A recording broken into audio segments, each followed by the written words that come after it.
7-8 अगस्त 2009 की रात में मुनस्यारी तहसील में जो भूस्खलन की घटना हुई वो संभवतः हमारे राज्य में पिछले 8-10 साल की सबसे बड़ी घटना थी।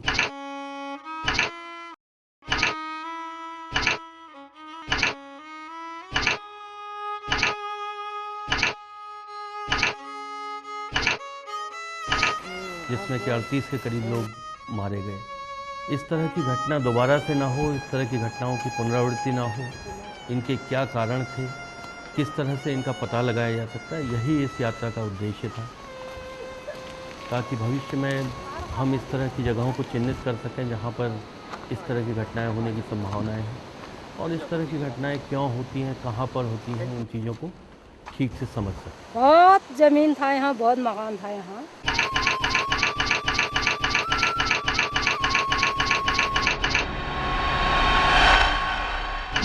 तो मकान एकदम सा हिला मेरा, ऐसे झूला। तो मैं अचानक बाहर आया, तो मैंने क्या हो रहा है, बाहर आया तो बाहर इतनी बारिश हो रही, डरी इतनी बारिश हो रही थी पूछो मत। कुछ तो कोहरा था और कुछ बारिश थी, टॉर्च लगा के ज़मीन नहीं दिखाई दे रही थी, इतनी भयंकर बारिश थी। उसके बाद मैं फिर अंदर गया, फिर और ज़मीन हिल रहा था वो। अब बच्चों को उठा के भी बाहर ले जाऊँ तो कहाँ ले जाऊँ। अभी मेरे पास एक ये लड़की थी, एक इससे छोटी थी, 2 बच्चे मेरे थे, 2 मेरे तो चाचा के बच्चे थे और एक वो 2 उधर थे बगल में, 3-4। मैंने कहा अब तो ज़्यादा तो क्या कर सकता हूँ, फिर मैं अब सबको समेट देता हूँ, एक जगह तो रखता हूँ। फिर मैंने एक जगह रखा इनको। फिर मैं जब कम से कम 2:45 बजा होगा, तब ज़रा बारिश कम हुई और मकानों का हिलना भी ज़रा बंद हो गया। मैंने कहा अब तो कुछ नहीं होता, शायद खतरा तो कुछ नहीं। मैं फिर बाहर आया, मैं जब यहाँ पर आया, ये दिखाई दे रहा है, तब देखा मैंने। टॉर्च से तो दिखाई नहीं देता, जब एकदम से बिजली चमकी आकाश में, तब देखा मैंने यहाँ एक बिल्कुल साफ हुआ। मैंने कहा ये क्या हो गया।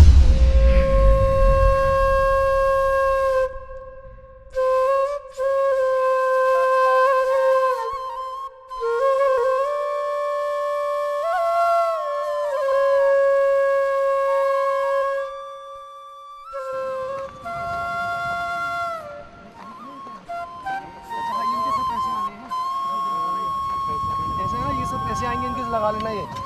ये आर्मी से पैसे आने हैं इनके, ग्रुप इंश्योरेंस का है कागज। ये यही थे क्या इसमें? हाँ हाँ, मडा लाख क्या, ये रिटायर्ड है ना? रिटायर्ड है। ये इनकी फोटो भी है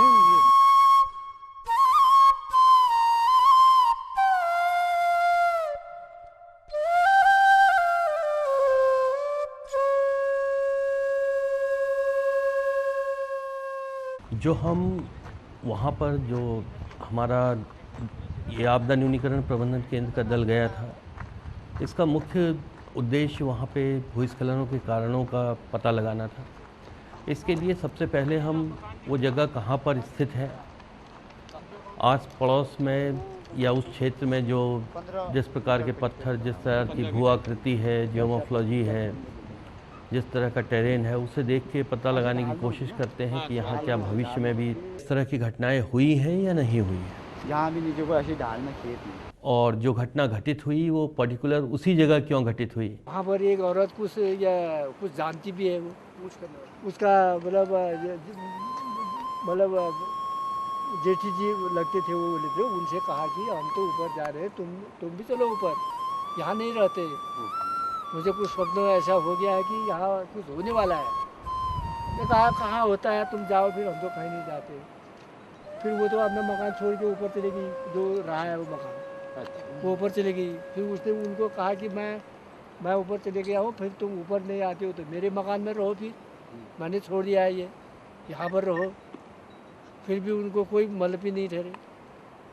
उसी अगले दिन वो ऊपर गई तो दूसरे रात ये ऐसा। तुम्हारे हिसाब से तुम क्या सोचना से कश बनल किले आगो तो पैर बोली यो सुना तो पैर आदमी की जानु को भगवान लीला तो पैरले हमार वहाँ यो जो छल रुपये रो इतके मिलके नहीं बिगड़ा आज तो पैरल वो मियार दिल गुना के यो पूरा फुट ढाक गया। अच्छा मली बे तो मली जाऊं बोली जो यो गैल ना तो गैल हम मली जो यो पैर।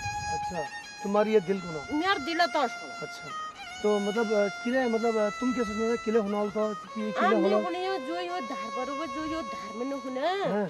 मैं तो छो तरल हाँ ठीक जो है। यो धार में हो हाँ वो धार वेल तर पा यो धार पर जो परुला उजन पैरा हाँ, ये मैं यो सुनासी हाँ जो तो धार में के देवता रूप में थापी जाओ हो। पर यो रोगाल न दिने रोग भले यो अच्छा 119 4119 ईस्ट।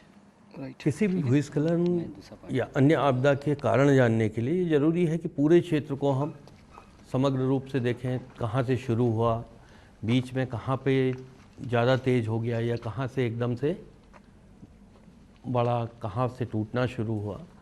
तो इसलिए हम पूरे क्षेत्र को ऊपर से नीचे तक देखने का प्रयास करते हैं। कई जगह जैसे हमें इस तरह के संकेत मिलते हैं लोगों से बात करके, या वहाँ पे जो जियोमॉर्फिक एविडेंसेस मिल रहे हैं हमें, उससे ये लगता है कि यहाँ पे पानी रुका होगा। कई जगह पानी रुकने के संकेत मिलते हैं, तो वहाँ पे डैमिंग के बाद अचानक से पानी दोबारा से गया होगा, तो काफ़ी नीचे जाके फैलाव सा दिखाई देता है। क्या इसमें भी मकान था, ये पत्थर, ये पुराना पत्थर, ये इसमें यही मकान यहाँ था इसमें। अच्छा ये पुराना ही है पत्थर। ये पुराना पत्थर इसी का बगल से था। अच्छा गोट की बल्ली का है ये। हाँ ये एक मकान इसमें था और एक मकान इसके सामने इसमें था।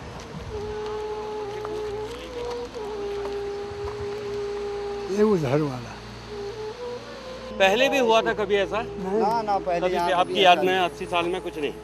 कितना बुजुर्ग गए साहब यहाँ तक, कितना आदमी आए होंगे, कितना गए। हाँ, नहीं ऐसी तो कोई ऐसी बड़ी नहीं कोई। ये मेरा मकान इसमें था। तो उससे हमें पता चलता है कि किस तरह से उस रात की घटनाएं किस तरह से हुई होंगी, या उनको हम रिस्टोर करने की कोशिश करें या उनको समझने की कोशिश करें कि वहाँ उस रात किस तरह से घटनाएं हुई होंगी। तो यहाँ पर आया मैं अकेला रात को? हाँ रात को यहाँ पर टॉर्च लेके, वो नीचे से आवाज़ दी, भाई बताओ कोई आवाज़ दी, हर किसी को कोई नहीं आया। आवाज ही नहीं सुने हमने। ये कि ये आया नीचे इधर से टॉर्च, इसका टॉर्च पकड़ के आया, इन्होंने कहा मत जाओ यहाँ। तो यहाँ पर आया मैं, तो उसी समय ये पत्थर भी आया, ये हमने हटाया नहीं यहाँ से। और नदी यहाँ पर डैम बन गया था, गाँव यहाँ से मतलब वो तो दिखाई यहाँ दे से रहा यहाँ है पर ऊपर। पानी पूरा भरा हुआ था। तब जाके मैं डर के पीछे पीछे आया ऐसे टॉर्च लेके इधर को, तब इन्होंने खींचा, ये छोटा लड़का है मेरा, उसने खींचा मत जाओ करके। और उधर मतलब हम दो नाले के बीच में पहले से भी दो नाले हैं। सब के सब बच्चे वहाँ पर इकट्ठे हो गए, वहाँ पर ये धारा है पानी का, यहाँ पर अब मकान हिल रहा है। और एक आदमी हमारा ये जल निगम का वर्ग 4 वर्ग अर्जेंट है, वो भी हमारे यहाँ मेहमान ठहरा हुआ है। उसने बताओ हम वो कुल बताओ वाला बने, रुको चाचा बताओ भाई भगे कहाँ। अब वो भी भरा ठहरा, पानी सारा उधर पलट गया। और मकान के ऊपर जो थे छोटे छोटे कंकर, वो आए तभी तो हम वो हुए, तब नीचे आए, यहाँ से नीचे भी गए, पानी की छलांग गई ना, जैसे ये बड़ी इतना पानी भर गया है, वो दिखाई दे रहा है सामने। और यहाँ से बिल्कुल तालाब ही ठहरा, जब टॉर्च लगाया तब यूँ डैम बन गया ठहरा ना। उस हिसाब से हमें बड़ी मुश्किल से फिर रात 1 बजे हम नाला पार कर पाए, वो भी भर गया। 2 बल्लियाँ डाली, 2 बल्लियाँ डाल के तो पार गए। बच्चे गाय बछड़े जो भी थे सब छोड़ गए, और कपड़े भी वैसे नंगे गए, सोए ठहरे उठे क्या हो गया करके। फिर वहाँ गए, उनके पास रात भर खड़े रहे। सवेरे जब 5 बजे हुआ, 5 बजे आए, यहाँ कितना रहा है क्या रहा है, तो यहाँ देखा तो ऐसा हो रहा है, ये कम था उस दिन, ये वाला हिस्सा कम, ये वाला हिस्सा भी कम था। ये बाद में हाँ, ये पेड़ बाद में गया है। और फिर ऊपर से हम ऊपर गए तो नीचे लॉज था, वहाँ देखा तो अरे यार वहाँ तो लॉज झंडी नहीं दिखाई दे रहे, तो वहाँ से छोड़ के हम ऊपर से यहाँ थोड़ा तो वहाँ गए, क्या हो गया इस समय, मतलब वहाँ तो 38 आदमी गायब, देखा भी नहीं। मकान तो रहे आदमी भी गायब, जानवर गायब।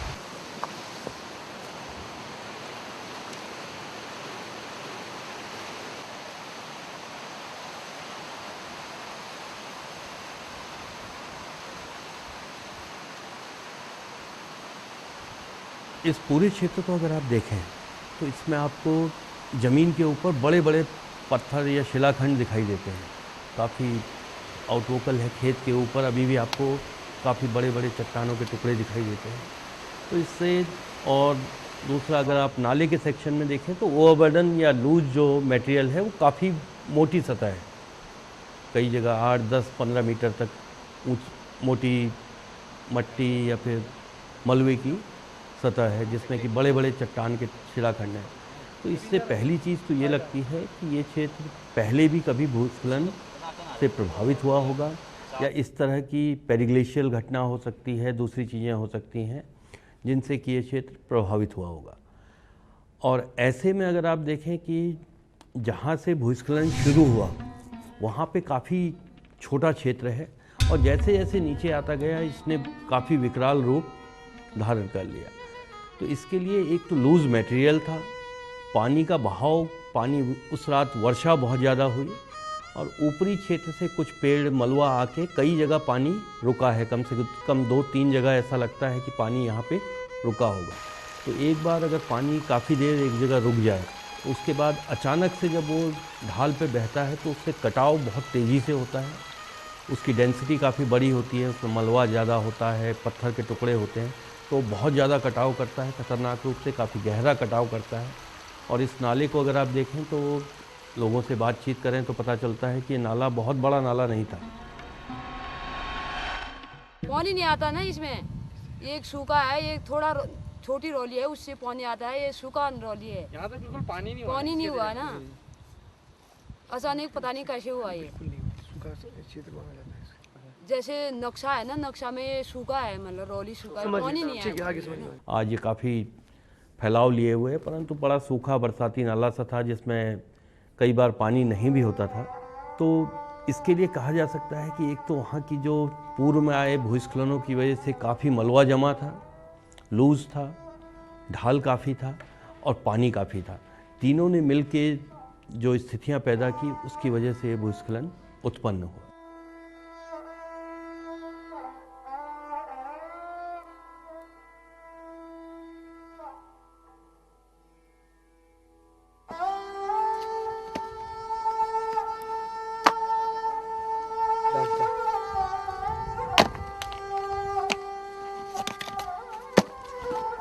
सात तारीख का दिन बिल्कुल मकान भी जमीन भी धस गया है, धस गया हमारा।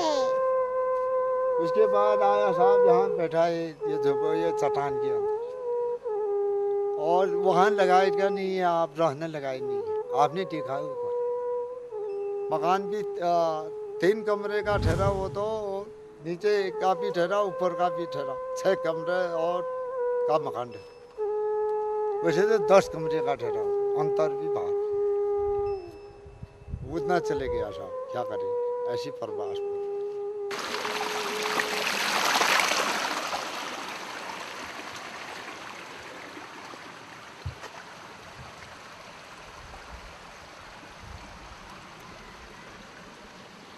चट्टानों की संरचना जो है या स्ट्रक्चरल सेटअप जो है चट्टानों का, उसका भूस्खलन पे काफ़ी प्रभाव पड़ता है।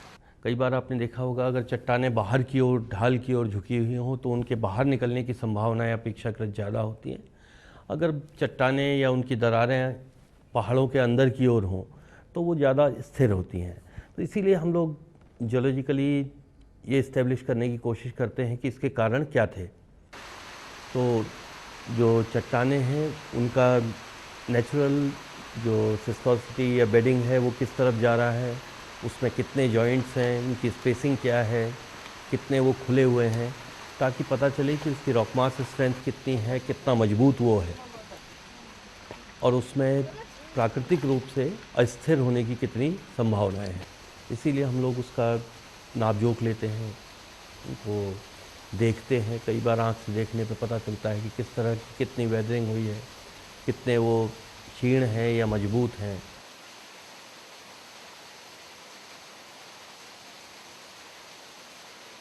एक बार जो हमारा लूज मटेरियल है वो मलबे ने काट दिया, जब अस्थिर कर दिया, तो आप देखेंगे कि नाले के पैरेलल उसमें धंसाव के चिन्ह बने हुए हैं। तो एक बार अगर आप बीच का मटेरियल हटा दें तो उसके बाद लगातार साइड का जो मटेरियल है वो अस्थिर होता जाता है और इसका फैलाव बाहर की ओर होता जाता है, क्योंकि दाहिने किनारे पर, नाले के दाहिने किनारे पर स्थिर चट्टानें हैं, तो वो इसका जो फैलाव है या कटाव है बाएं किनारे पे ज़्यादा है नाले के, और इसी ओर ज़्यादा नुकसान हुआ है। वर्तमान समय में अगर हम एक चीज़ देखें जो बहुत ज़्यादा हो रही है, वो ये है कि एक्सट्रीम क्लाइमेट इवेंट्स जिन्हें बोलते हैं, या बहुत ज़्यादा बारिश या बहुत लंबे समय तक सूखा, इस तरह की घटनाएं बहुत ज़्यादा फ्रीक्वेंसी इनकी बढ़ रही है। काफ़ी बार देखने को मिलता है कि जो बारिश महीने भर में होनी थी वो 2 रातों में या 1 रात में हो जाती है। इसी तरह की कुछ घटना यहाँ पर भी हुई। भूस्खलन के ठीक 1-2 दिन पहले काफ़ी ज़्यादा मात्रा में वर्षा हुई, जिसके कारण ये पूरा का पूरा क्षेत्र जो ज़मीन की पानी सोखने की क्षमता थी वो पूर्ण हो गई थी, और पूरा का पूरा बहाव सरफेस पे था। और उस रात काफ़ी तेज़ वर्षा ऊपरी क्षेत्र में हुई, जिसके कारण मलबा काफ़ी ज़्यादा आया, पानी काफ़ी ज़्यादा आया। और जैसा कि मैंने पहले भी कहा कि ये क्षेत्र पुराने भूस्खलन के ऊपर बसा हुआ था, इसलिए यहाँ पर कटाव तेज़ी से हुआ, और लोगों को, क्योंकि ऐसा जो हमने कहा कि पुराना लैंडस्लाइड जो हुआ होगा वो हो सकता है कई 100 साल पहले हुआ हो, क्योंकि उसके ऊपर आप देखेंगे कि काफ़ी बड़े बड़े पेड़ हैं, दूसरी चीज़ें हैं, तो पिछले लोगों की याददाश्त में कभी इस तरह का घटना यहाँ पे नहीं हुई होगी, और न ही लोगों ने इस तरह की संभावनाओं के बारे में सोचा होगा। अतः ये जो घटना हुई इसने लोगों को अचानक से अपनी चपेट में ले लिया, और काफ़ी ज़्यादा जानें इससे गई।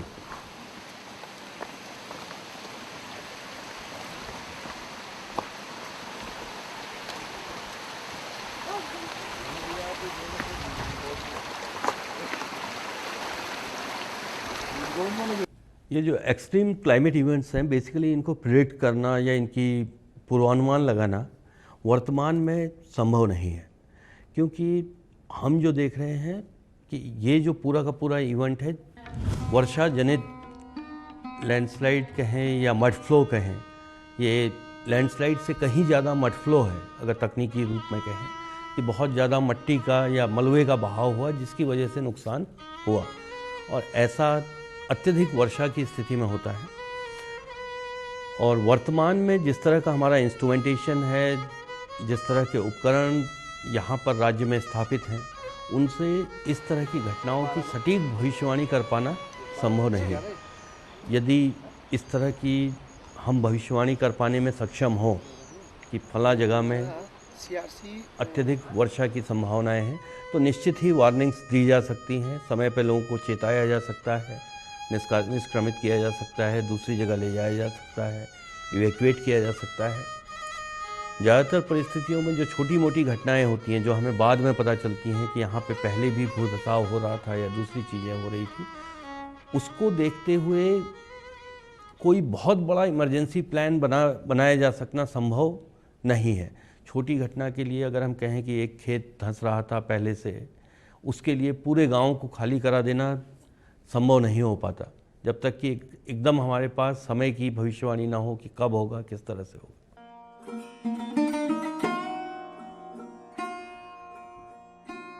अगर हम पूरे उत्तराखंड को देखें तो जहाँ पर भी बसाव है, आज की तारीख में जिन जगहों पे बसाव है, वो ज़्यादातर जगहें ओल्ड लैंडस्लाइड के ऊपर हैं, पुराने भूस्खलन क्षेत्र के ऊपर बसे हुए हैं लोग, क्योंकि वहीं पे पानी ठीक ठाक मिल जाता है, खेती लायक ज़मीन मिलती है, वहीं पे हमारे पूर्वजों ने सीढ़ीदार खेत बनाए, दूसरी चीज़ें बनाई। परंतु हमारे पूर्वज एक काम बड़ा अच्छा करते थे कि वो रहते ऊंचे स्थानों पे थे, पहाड़ी की चोटी पे शायद रहते थे, परंतु खेती के लिए नीचे आते थे। अभी वर्तमान समय में अगर हम देखें तो हम थोड़ा सुविधाओं के प्रति ज़्यादा हमारी रुझान बढ़ा है, तो हम सड़क के करीब आने का प्रयास करते हैं, सड़क के करीब रहने का प्रयास करते हैं।